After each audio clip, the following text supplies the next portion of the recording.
Olá, bem-vindos e bem-vindas ao Café com Investidor.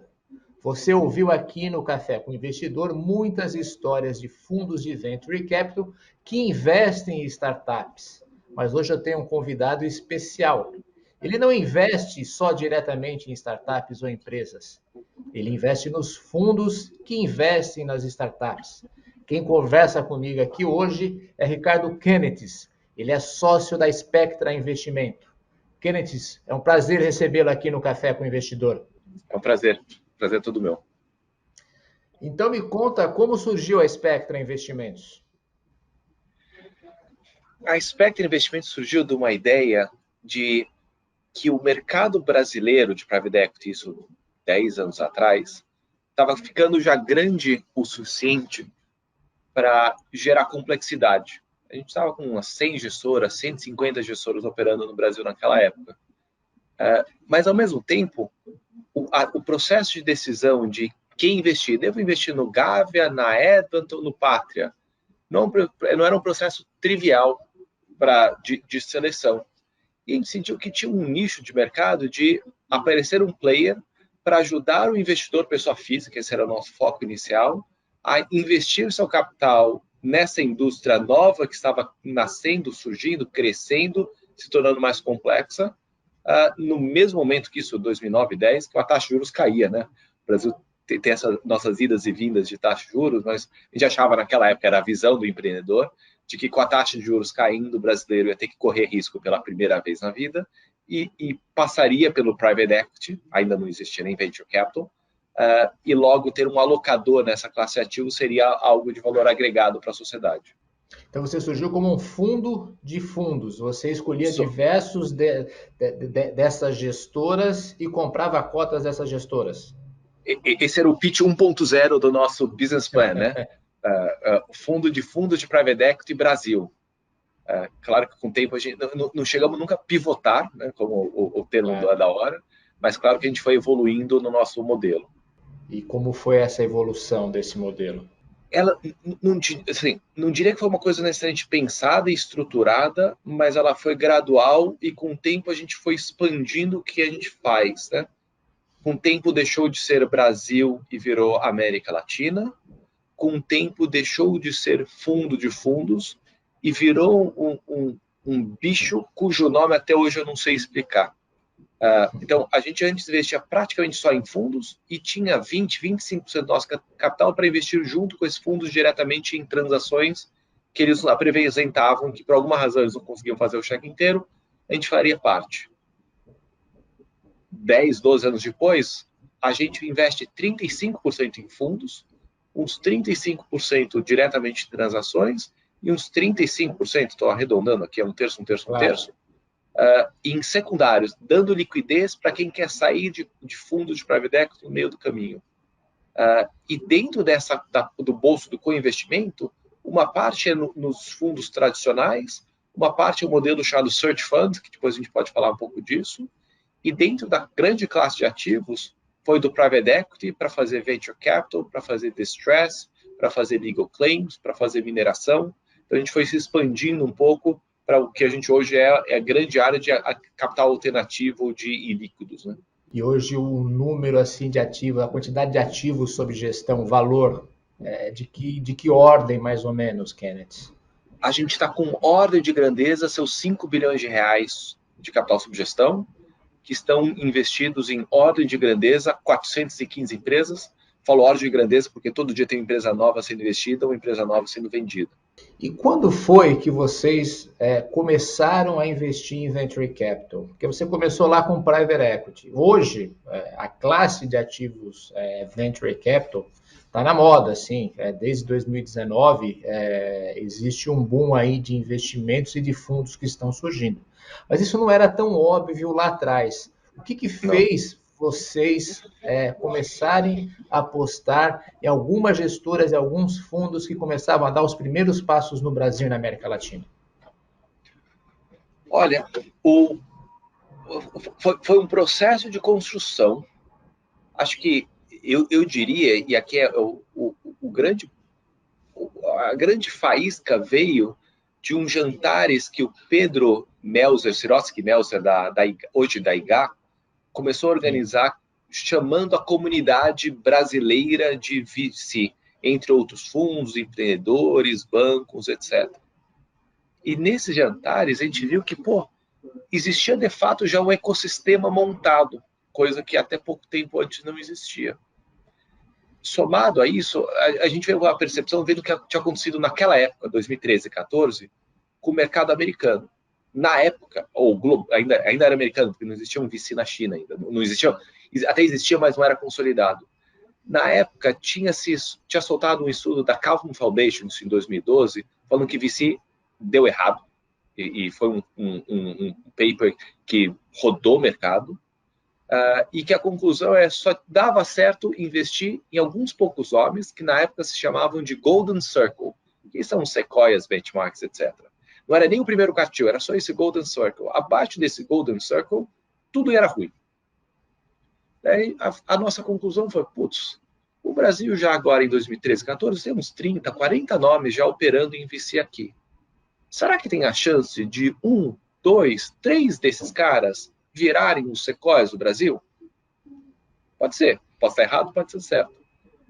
E somado ao fato de, se o único jeito de dar certo é investir no Sequoia, e você não consegue investir na Sequoia, eu vou citar aqui, é o Edson Dastella, e eu não sei se é benchmark, eu posso estar errado o nome, mas é mais pelo princípio. Uma vez eu perguntei, ele me disse que a fila de entrada para investir na benchmark ou algum outro parecido era de algo como 40 anos. Virou piada, quase, né?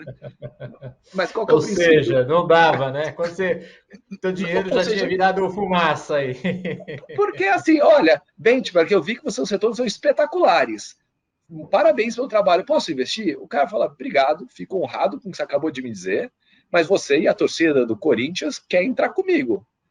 Eu tenho da prioridade para quem acreditou em mim lá atrás. E como o pessoal está feliz da vida, não quer sair, entra na fila, que hoje está em 40 anos. O número é menos relevante do que o princípio. Então, se der certo aqui no Brasil, eu nunca mais entro. Então, você tem que investir na Sequoia, mas você não consegue investir na Sequoia. Você tem que entrar na Sequoia antes ela virar Sequoia. 2013, 2014, ela falou, a gente tem a chance de entrar nos futuros vencedores do Brasil. Vamos fazer um cheque pequenininho neles, para se esse pequenininho virar pó, tudo bem, não atrapalha o retorno do fundo. Mas se ele der certo, vira o pé na porta e cria essa relação com a gestora que vai ser muito frutífera no longo prazo. Essa foi a visão. Mas assim, era muito pouco óbvia. Eu cuido mais de investimentos na Spectra, eu tenho meu sócio Renato, que cuida mais de relação com investidores. Quando a gente ia comunicar aos nossos investidores que a gente queria começar a investir em Venture Capital, o mandato permitia, a gente até estava captando um fundo novo, e falava, investem comigo, uma estratégia de fundos para investir no Brasil, um pouco na América Latina, a gente faz private equity e faz venture capital. A gente falava baixo,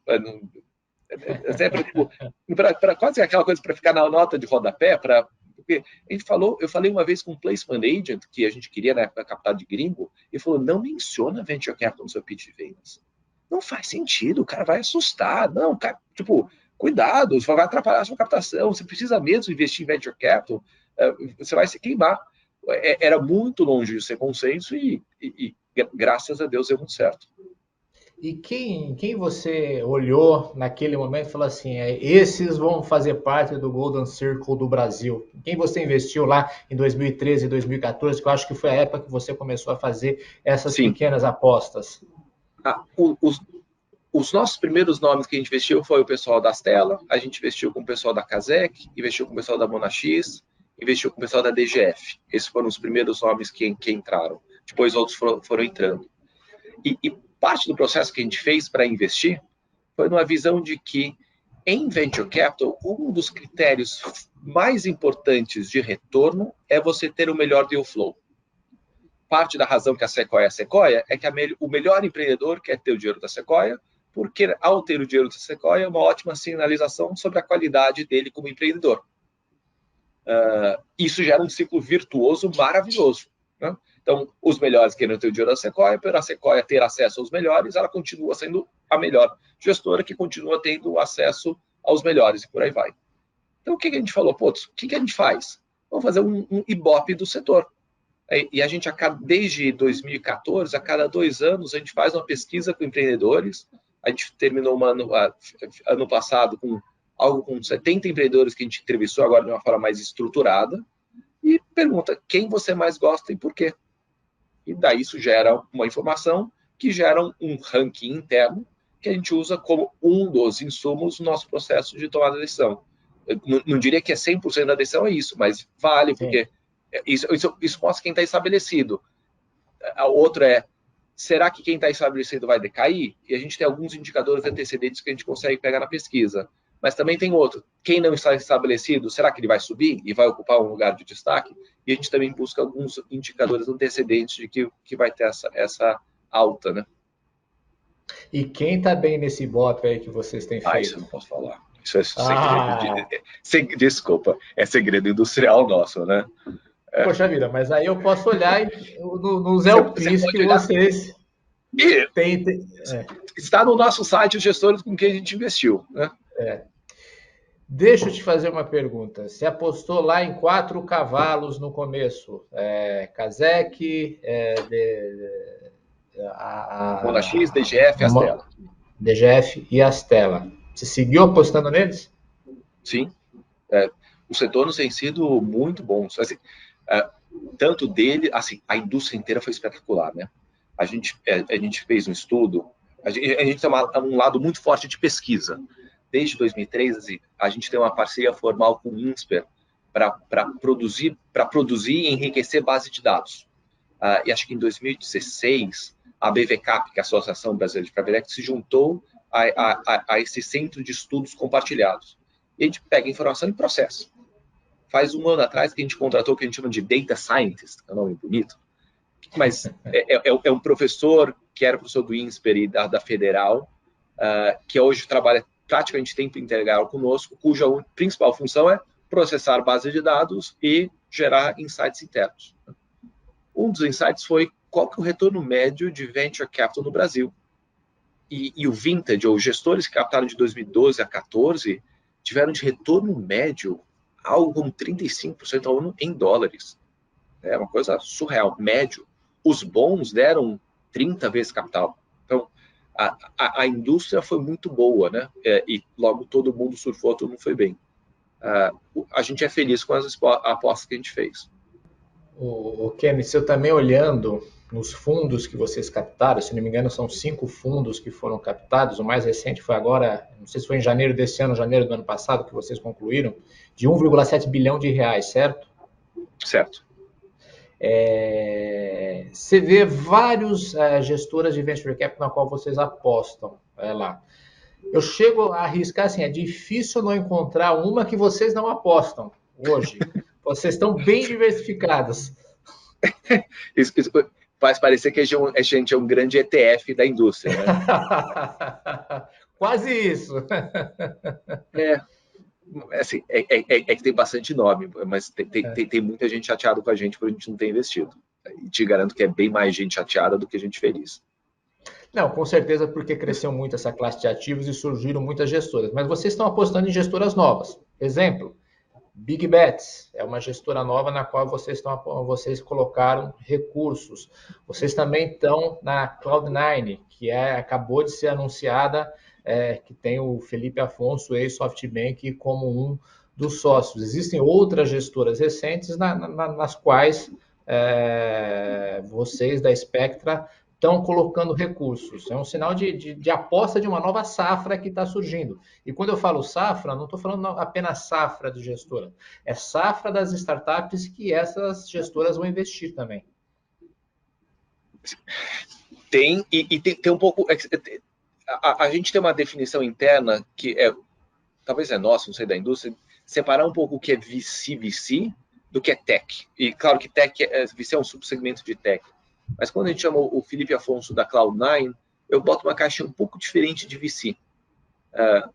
E até ele se posiciona. Eu não estou comprando a empresa do caminho tradicional de C, D, B, C.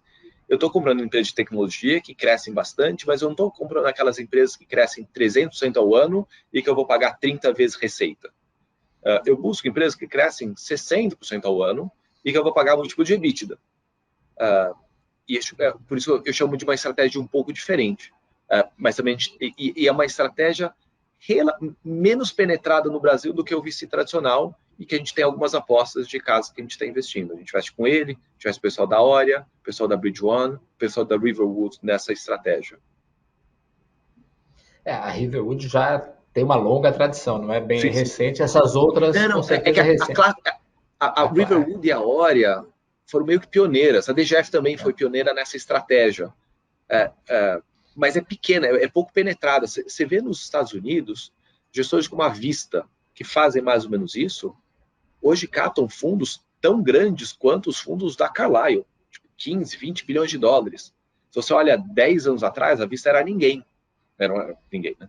Era uma gestora pequena. É uma classe de ativos que cresceu para ser tão grande quanto o tradicional do private equity, enquanto no Brasil essa é uma classe de ativos ainda muito pequena e nascente. Você comentou sobre essa pesquisa, que eu fiquei bem curioso, e você já alegou que é a fórmula de Coca-Cola de vocês, e você não vai me divulgar, que é um critério para você ver como estão performando essas gestoras. O que mais vocês levam em consideração na hora de decidir entrar como investidor de um fundo de venture capital ou um investidor de um private equity? A gente tem um processo longo, mas de certa forma tem três grandes áreas que a gente olha. A gente tenta entender o produto, a gente tenta entender o time e a gente tenta entender os investimentos. Produto, ele vai comprar controle, vai comprar minoritário, um cheque grande, médio, pequeno, tecnologia, agronegócio, saúde, educação, por aí vai. Time, pessoas, né? O processo produtivo de investimentos, né? É saber originar bem, saber analisar bem, saber negociar e estruturar bem uma aquisição, saber adicionar valor e saber vender. Né? Esse é o fluxograma. Venture Capital é muito mais importante originar e analisar. A saída é menos relevante, o fundo não gasta muito tempo nisso, né? Mesmo a adição de valor é menos relevante. Private Equity, o cara de distress, gerar valor é super importante, cada um tem pesos um pouco diferentes. E a gente olha, então, na equipe, qual a experiência de cada um e tenta julgar a competência deles em cada uma das grandes áreas, e daí tem várias metodologias para isso. Uma outra parte importante tem a ver com alinhamento de interesses. Né? O processo de gestão de recursos, em geral, é uma grande opção grátis. Você ganha uma taxa de administração líquida e certa, ainda mais em alternativos que ela é fixa. Faça chuva, faça sol. Se tudo dá certo, o investidor ganha e você ganha também por causa da taxa de performance. Se tudo dá errado, o investidor perde e você está na boa, porque não existe taxa de performance negativa. Isso é um mega desalinhamento de interesse. Os interesses não estão bem alinhados e eu acredito que alinhamento de interesse é uma parte super importante da vida em geral. Né? Uma grande forma de você realinhar interesses, e isso já é livro-texto da indústria, é que os gestores coloquem uma parte importante do seu patrimônio nos seus próprios fundos. Dessa forma, se todo mundo se vai bem, todo mundo ganha, se vai mal, todo mundo perde. Existia historicamente o consenso, existe ainda, a ILPA, que é International Limited Partners Association, criou grandes cartilhas de quanto que é a regra de que o gestor devia investir, 1 a 3% do tamanho do fundo, por aí vai. A gente olhava muito isso, a gente está pulando fora disso. E em vez de um percentual do fundo, é um percentual do patrimônio. Né? Eu quero que o grosso, não do fundo, mas do patrimônio do gestor, e permitir que pessoas jovens de 30 e poucos anos claramente vão colocar menos dinheiro do que um cara de 50, porque estão momentos de vida diferentes, tem menos acumulação de patrimônio, blá, blá, blá. Mas o princípio é que esteja bem alinhado com uma boa parte do patrimônio. E a última parte, que é olhar os investimentos. Passado, que é olhar o track record, ele mandou bem, mandou mal, etc. Presente, o que está na mão dele, ele já nos fundos anteriores já tem muita coisa para tocar, ou ele tem tempo livre para fazer novos investimentos? E futuro, que é o pipeline, o que ele pretende fazer com o nosso retorno? A soma disso dá um entendimento bom. E alguns anos atrás, esse é o outro nosso segredo de bolo, a gente percebeu, alguns anos atrás a gente percebeu que a gente era incompetente em analisar pessoas.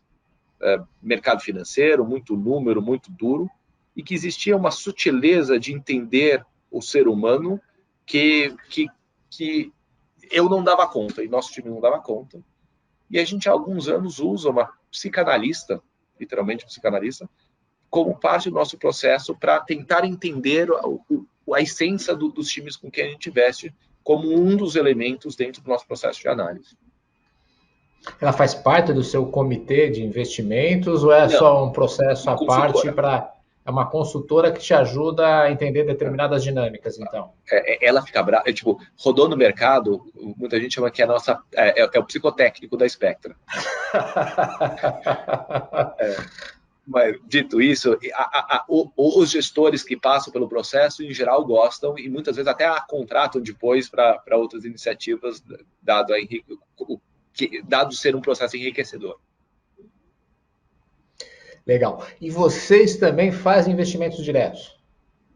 A gente também faz investimentos diretos, mas deixa eu colocar de uma forma. Eu nunca serei um competidor dos meus times com quem a gente investe. A gente investe, a gente acredita que o investimento em alternativos é complexo demais para uma única pessoa saber fazer bem feito. Tem gente que é bom de tecnologia, tem gente que é bom de mineração e por aí vai. O nosso mandato é achar os melhores times da América Latina e se associar a eles e usar essa associação de uma forma proveitosa e através deles fazer investimentos. Então, eles nos oferecem as oportunidades, a gente vai junto. A gente é passivo, eu não sou líder, eu não estou indo atrás de uma oportunidade para competir com ele. Na hora que eu começar a fazer isso, eu acho que mata a minha relação de parceria e confiança com os times com quem a gente investe. Então, me explica como é isso. Significa que alguém vai estar fazendo uma rodada numa determinada empresa e precisa de um cheque maior. Você entra com o complemento desse cheque? Exatamente. Os fundos têm limitações de concentração. Então, o fundo de 250 milhões de reais de patrimônio, por exemplo, em geral, no máximo, pode fazer 20% do fundo por empresa. Vai arredondar, cheque de 50 milhões. Se aparece uma empresa cujo cheque é de 70 milhões para ele investir, ou ele perde o deal, ou ele chama um concorrente dele para entrar junto, que nunca é o ideal, ou ele fala, pô, Spectra, você já é meu investidor, não quer entrar comigo nesses 20 milhões que faltam? É isso que a gente faz. E hoje você tem investimento direto em que empresas que você pode comentar? A gente está com um pouco mais de 40, mas as mais notáveis, tanto a atual como o passado, né? 3R, que a gente saiu com o pessoal da Starboard algumas semanas atrás, no Block Trade, o pessoal da Horizon, que está listada, a gente está na Zenvia, que está listada, a gente está na Satellogic, que abriu capital via um de-SPAC poucas semanas atrás, a gente estava na Sequoia Logística, a gente está no Cabana Burger, a gente estava na Resultados Digitais, que saiu, a gente está na OMI, que teve uma rodada recente, e tem mais algumas dezenas. E sempre, né, dessa forma, ou seja, entrando numa chamada de capital em que vocês vão apenas complementar essa chamada de capital. Sempre nessa.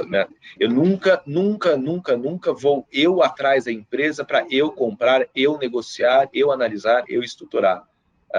Tanto não faço isso porque eu vai contra o princípio de parceria, como eu, sinceramente, não tenho competência para tal. A gente, com 400 empresas no portfólio, se a gente tentasse nós tocarmos essas 400, a gente fazia muito mal feito. A gente só consegue fazer bem feito porque tem times muito bons olhando e tocando elas por nós.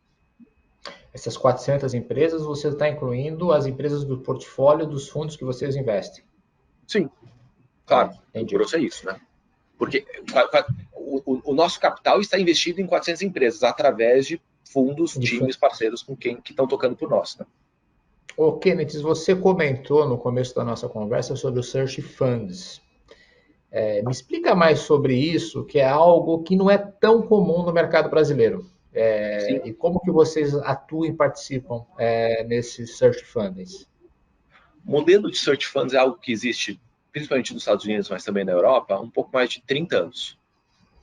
Consiste basicamente em você financiar 1 a 2 jovens, em geral recém-formados de um MBA, para você pagar as custas de um processo de busca, do dicionário de search, para eles acharem, eles ou elas, acharem uma empresa, e nesses 2 anos, eles se acharem uma empresa legal para comprar, eles voltam para você falar, achei essa empresa super interessante para comprar, o cheque é de X milhões de reais, e você, como investidor, tem a opção, mas não a obrigação, de entrar e bancar a compra dessa empresa.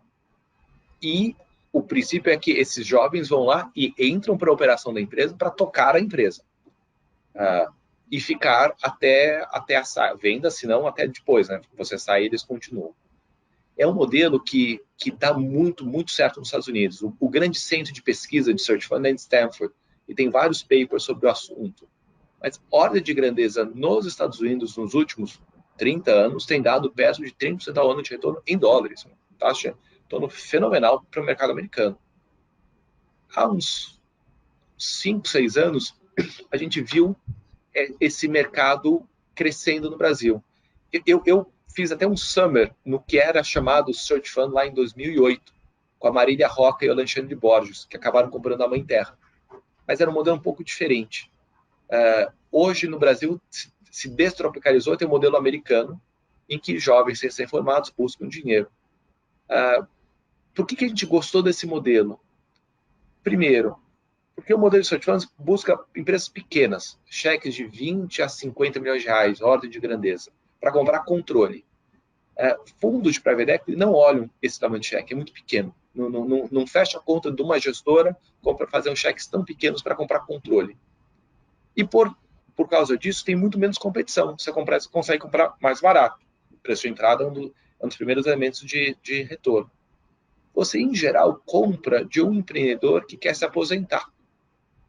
Não tem filho, já ganhou dinheiro, precisa sair, quer sair, ou se aposentou porque está velho, ou porque quer mudar de vida. Um investimento que a gente fez, o empreendedor queria virar psicólogo. Tinha feito curso, queria virar psicólogo. A paixão dele era isso, já tinha dinheiro, prefiro vender para seguir a paixão dele. O outro, os empreendedores queriam se mudar para os Estados Unidos porque os filhos queriam estudar fora. O que você faz? Você tem que vender e vende pelo melhor preço que dá, né? E muito da graça do Search Fund é que existe uma questão de legado. Muitas vezes o empreendedor não quer vender para um puro financeiro, um private equity duro, e vê nos jovens a continuação do legado dele, da companhia. E quanto mais velho eu vou ficando, mais eu percebo que questões emocionais têm um valor importante para as pessoas. Então, o segundo passo legal do Search Fund, você reconhece que esses jovens não têm muita experiência. São jovens, mas com muita competência e potencial. Por causa disso, criou-se um monte de amarras de tipo de empresas que eles podem comprar. Tem que ser empresas, resumindo, simples, fáceis de gerir, com margem boa, receita recorrente importante, sem concentração de clientes. São vários elementos de mitigação de risco que permite, então, a um jovem com pouca experiência entrar. Mas você acredita que esses são jovens que, com o tempo, vão aprender e vão crescer dentro da empresa e, com isso, vão conseguir, depois de um tempo, dar essa transformação e de fato fazer o negócio crescer? Somado a um princípio de ter um board extremamente ativo. Os grandes board members das empresas de search funds são ex-searchers, que já têm uma experiência e ajudam muito mais o searcher, a empresa, do que um board tradicional. Isso a gente tem visto que gera muito valor. Essa combinação de coisas a gente achou que é uma coisa super legal para nós, com retornos potencialmente bons, no mercado pouquíssimo explorado. A gente começou a investir. Hoje a gente deve ter investido em algo como 30 searchers, né? Que já compraram 5 empresas. Então, somos de longe o mais ativo investidor de search funds do Brasil. Quais empresas? Pelo menos uma das empresas aí que faz parte dessa estratégia que vocês têm. A primeira empresa que a gente investiu no Search Fund é uma empresa chamada Agasus, que faz leasing de computador e derivados. Empresa espetacular. O time fera. Aliás, recomendo para quem está investindo, se você quiser, trocar CAPEX por OPEX, em vez de você ter que manter todo o seu parque de computadores na empresa, você vende, eles compram todos os seus computadores, te dão novos e alugam por contratos de longo prazo, garantindo manutenção, permitindo você, como empresa, focar no que é essencial e deixar essa parte para eles. Uma segunda empresa que a gente investiu se chama MK, é a empresa lá do Sul, que é um ERP para provedores de fibra, de banda larga. Esse mercado de banda larga está bulindo, e essa empresa que dá o ERP para essas empresas. A gente acabou de comprar uma empresa de banda larga em Minas Gerais, acabou de começar, e tem outras duas que eu não tenho certeza absoluta que eu já posso falar. Então, tá certo. O Kenneth, você lá em 2013, 2014, como a gente já comentou, Venture Capital, você falava baixinho que fazia parte dos seus investimentos. Hoje já dá para falar um pouquinho mais alto. Mas, ao mesmo tempo, se a gente observar os últimos 2 anos, a gente tem observado de que muito capital disponível, isso inflou as avaliações, as valuations da maioria das startups. Teve exagero, na sua opinião, nessas avaliações que colocaram os preços das startups muito para cima?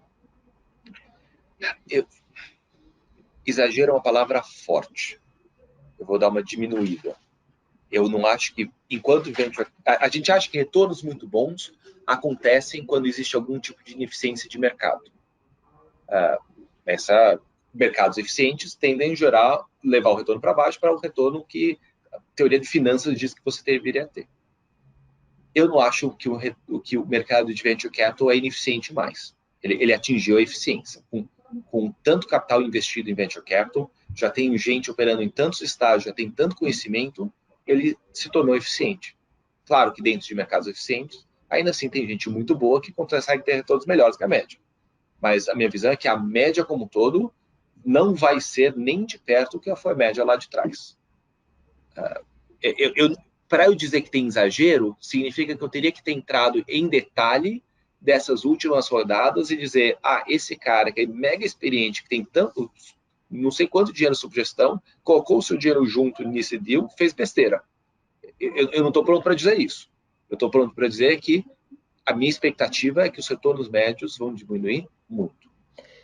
E você acha que vai haver uma correção? Porque hoje, se você olhar o mercado privado, principalmente em tecnologia, você está tendo uma correção de valor bastante expressiva. É só olhar a Nasdaq, a NYSE e você observa isso. Imagina-se que em algum momento isso vai chegar no mercado privado. Será que é logo? Existe a expressão em inglês de put your mouth where your money is, ou put your money where your mouth is. Né? O nosso fundo 2, que é o que começou a investir em tecnologia, que é aquela coisa lá de trás, a gente deve ter colocado 5% do fundo em tecnologia, que era o pingo inicial para ver se funcionava. A gente chegou a uns 30% em tecnologia, nosso fundo 4. A gente está acertando o nosso fundo 5 para cair para 15%. Isso indica um pouco do que a gente está vendo. Né? Eu não acho que aquela coisa foge, acabou, não faz sentido nenhum mais, mas claramente reduziu drasticamente o que a gente vê de oportunidade de ganho no segmento como um todo. E você falou que é 15% nesse fundo, que é um fundo de 1 bilhão e 700 milhões, se eu não me engano. Onde vai ser alocado os outros recursos? Cada vez mais é um pupurri de estratégias, né? Tá. Vai ser alocado em search funds, vai ser alocado em secundário, que é uma parte importante que a gente faz, comprar cotas no mercado no meio do caminho, vai ser alocado em legal claims, vai ser alocado em distress, que é uma classe que a gente gosta pra caramba, ainda muito pouco explorada, vai ser alocado no private equity tradicional. Quer dizer, você vai ter você já tinha diversificação, você vai aumentar ainda mais essa diversificação de onde você investe o seu dinheiro, o dinheiro que você capta. Parte do que a gente aprendeu na nossa jornada é essa de ir explorando novos nichos. Então, o fato de... O que a gente fez com o Venture Capital de fazer o pinguinho, a gente um tempo depois fez com Distress. Também é uma classe de ativo super interessante. O Brasil é um país que infelizmente, dá muita margem para a gente comprar a empresa que está mal das pernas. Né? A gente testou e foi dando certo. A gente testou Search Funds lá atrás, com um pouquinho, foi crescendo. A nossa vida como gestores, como alocadores, é procurar o tempo todo quais são esses novos nichos de oportunidades, entender deles, aprender sobre eles, ganhar know-how e ser conhecidos nesses nichos, e daí com isso conseguir alocar capital. Então, conforme o tempo vai passando, a gente vai conseguindo aprender e saber mais de outras classes super interessantes. Com o tempo a gente vai fechando algumas ou diminuindo a alocação para sobrar espaço para outras. Mas sim, a nossa evolução tem nos feito ser um bicho mais diversificado. O que a gente acha que é... A gente tem um termo copiado do Ray Dalio, de all-weather strategy, né? Ele fala muito isso. A gente tenta criar um portfólio que vai bem independente do Brasil. Vou resumir grossamente. Se você investir em estratégias que se baseiam em crescimento de consumo, se o PIB vai bem, o consumo vai melhor ainda. Era a época Brasil 2010, Cristo levantando. Brasil, Decolando, o né? BRICS, né? A classe média vai subir, gerando uma expansão de consumo, investa nisso. Deu errado no Brasil, mas deu certo na China, né? Se o PIB tivesse crescido, era uma estratégia que funciona, a gente chama de beta alavancado. Não é academicamente correto, mas conceitualmente funciona. Se o PIB for bem, o consumo cresce mais ainda. Vai para outro extremo, distress. Quanto pior, melhor. Quanto pior nosso PIB, mais coisa de distress tem para fazer. Se você pudesse investir só nas duas estratégias, de certa forma você se anula, né? O PIB vai bem, você ganha no consumo, o PIB vai mal, você ganha no distress. Na média, você tem um portfólio com beta neutro. Eu estou resumindo. A gente busca isso, busca construir um portfólio que, o que você vai fazer se o eleição 2022, você não está preocupado? Eu estou muito mais preocupado, eu como brasileiro, do que eu como investidor.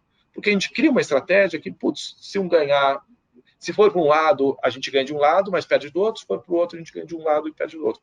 A gente busca isso, que acho que é muito saudável com o nosso processo de alocação. E você vai agora, nesse novo fundo, testar o quê? O que você vai colocar aí um pezinho para ver se você vai mais para frente alocar mais recursos em outro fundo?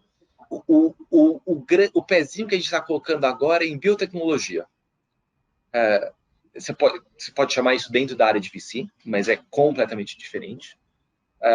A hipótese que a gente está testando é que no mundo biotecnologia é algo relevante. 20 a 30% do volume de VC nos Estados Unidos é biotech.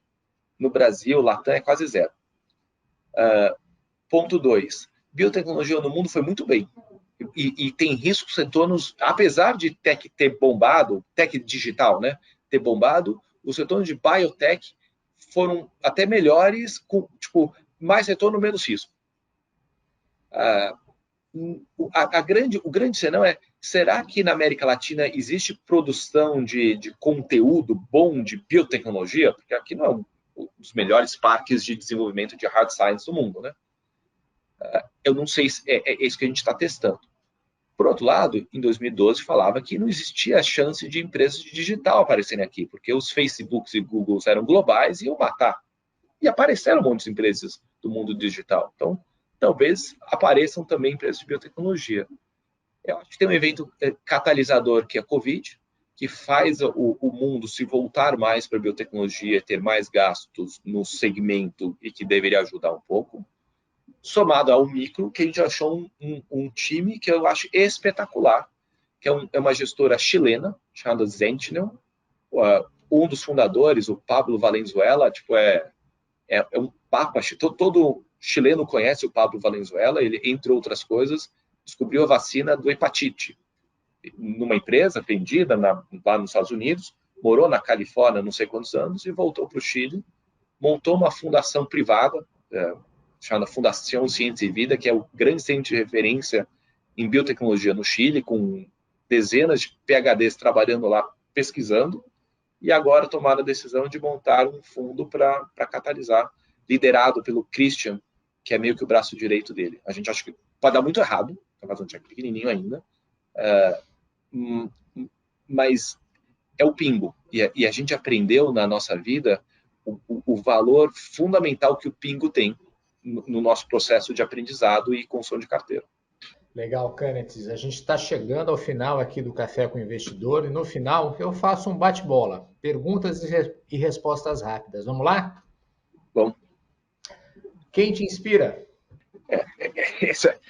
Essa é uma resposta difícil, é rápida. O resumo sendo mais profundo e não superficial, para alguém me inspirar, você tem que conhecer na essência a pessoa.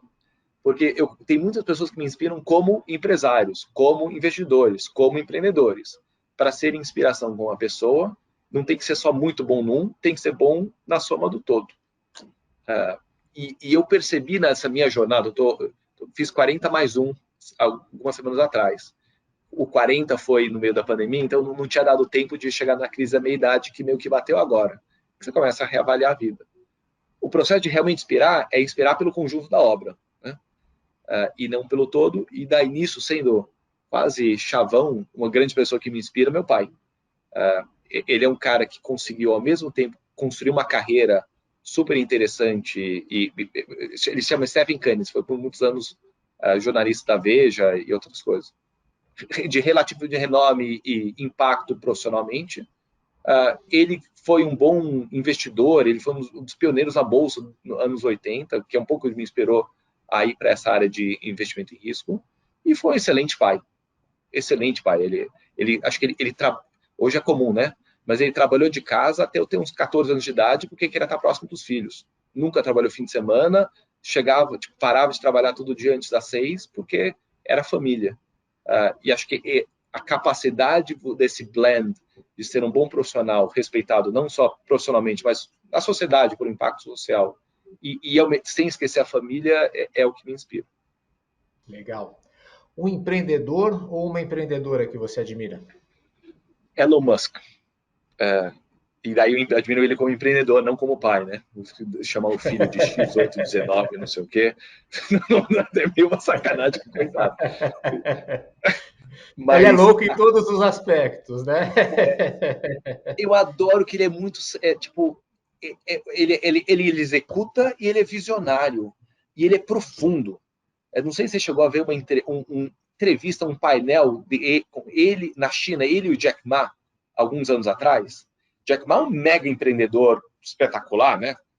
Mas você vê os dois e o Jack Ma parece um débil mental perto do Elon Musk. A profundidade do Elon Musk versus o Jack Ma, que o entrevistador fala, o que você acha de inteligência artificial? E o Elon Musk fala, puta, fudeu, vai matar a humanidade. Tem toda a teoria lá do Terminator, do Schwarzenegger, que ele entra em detalhe. E o Jack Ma fala, eu acredito na humanidade, a gente vai superar nossos problemas. Tipo, raso. Então, porra, é legal. Ambos se executaram e criaram, né? Um executou e criando com uma mega profundidade intelectual, o outro, tipo, não tanto. Um erro. Há uns anos atrás, a gente faz uma reunião anual com os investidores e a gente fala dos erros e acertos da Spectrum, né? Nesse período. Com 10 anos, a gente fez o nosso de 10 anos. Eu percebi que, nesse momento, que nossos maiores erros foram os erros do que a gente não fez versus os erros do que a gente fez. A gente listou 2 ou 3 investimentos que a gente fez que deram água, que viraram pó, e falou um pouco dos aprendizados. Mas o custo de capital tinha sido do 1 para 0. De longe, o maior erro que a gente fez foi Venture Capital. Não ter entrado em 2010, 11, 12. Por mais que a gente não foi tão mal assim, a gente primeiro perdeu grossamente essa primeira safra, que foi muito boa. E ter seguro. A razão pela qual a gente não tinha entrado em VC antes é um pouco, o mundo fala isso, o que os meus investidores vão pensar de mim, de entrar em VC, porque a gente acabou de começar, não vai para o mais arriscado. Eu devia ter percebido mais o que estava acontecendo e ido para frente versus ter segurado. Um acerto. Acho que o grande acerto que a gente fez é o nosso modelo de pingo. Eu falei um pouco recentemente, mas eu posso entrar mais em detalhe, que é o que permitiu a gente fazer VC. É muito difícil você, deixa eu colocar 100% do meu dinheiro em VC. Você não consegue. Você fica paralisado. Né? Mas fala, não vou colocar 100%, vou colocar 1%. Um valor que, se eu perder, tudo bem. Se eu ganhar, meio que tudo bem também. Se virar 2% do patrimônio, 3%, não é isso que vai mudar a sua vida. Mas tem um valor informacional tão relevante no Pingo, mas tão relevante, que uma coisa é se acompanhar de fora, outra coisa é se acompanhar de dentro. E a gente aprendeu que nesse processo do Pingo, nos dá mais coragem de inovar. Um livro, Canitz. Eu acabei de terminar de ler um livro, tem vários livros muito legais, mas o que eu acabei de ler muito bom, que é um chamado Conquest of Happiness, do Bertrand Russell. E o Bertrand é um cara filósofo, matemático inglês falecido, E ele escreve de uma forma muito coloquial e bem desorganizada, meio que ele fala do livro como um todo. Eu estou na minha crise da meia-idade, né? E ele vai falando sobre vários elementos de conquista de felicidade. E ele falou do trabalho que foi muito interessante e resumiu uma coisa que meio que eu sentia e não conseguia colocar em palavras. Até os 20, muitos anos de idade, eu odiava trabalhar, como a maioria das pessoas. Eu, com 15 anos, eu tinha tomado a decisão que eu queria ficar rico aos 30 e me aposentar aos 30 para não ter mais que trabalhar. E eu achava que isso era e por muitos anos eu busquei isso, tá? Hoje eu adoro o que eu faço. E muita gente fala, por que alguém trabalha? Falam de algum bilionário, falam, por que esse bilionário continua trabalhando? Ele é maluco, perdeu o sentido. Né? E o Bertrand explica um pouco, em uma forma mais estruturada, por quê. Né? De certa forma, ele fala, tem dois elementos super legais, tem três elementos, um menos relevante. Ele fala, trabalho para tirar o tédio, mas isso se você não trabalhar, vai ser muito entediante, mas isso não é tão bom. Mas um lado o trabalho é um exercício das suas próprias virtudes. Assim como é legal jogar futebol, parte da graça que é legal jogar futebol é que você está se melhorando, jogar tênis, ou a criança que fica empilhando Lego, ou aprendendo a andar de bicicleta, a graça do brincar é você aprender a fazer melhor algum tipo de habilidade. Que quando você é criança é essas coisas simples, quando você é mais velho você vai fazer um jogo, vai jogar o War, vai fazer... O trabalho é o jogo do adulto. É um processo no qual a gente treina o que a gente é bom e é divertido pra caramba ser melhor e se melhorar no que a gente faz. E outra parte super interessante que ele fala do trabalho, até mais bacana do que o primeiro, é o construir algo. O processo de, através do trabalho, você deixar um legado e construir algo que você julga belo, dá uma felicidade muito grande ao trabalho. Achei, talvez é óbvio ou evidente, mas achei uma forma resumida, super interessante, como pôr em paz esse conceito de por que é legal trabalhar. E por fim, além do trabalho, tem um hobby. Qual é o seu hobby? Esse eu não tenho. Esse é um dos problemas. Não tem hobby? O seu hobby é o trabalho? Meu hobby é ser pai, né? Não, mas resumindo, é uma das coisas que eu concluí que eu preciso. Hobby é uma coisa super importante na vida. Eu gosto de fazer esporte, jogo tênis, adoro velejar, adoro viajar, né? Eu não chamo isso de hobby.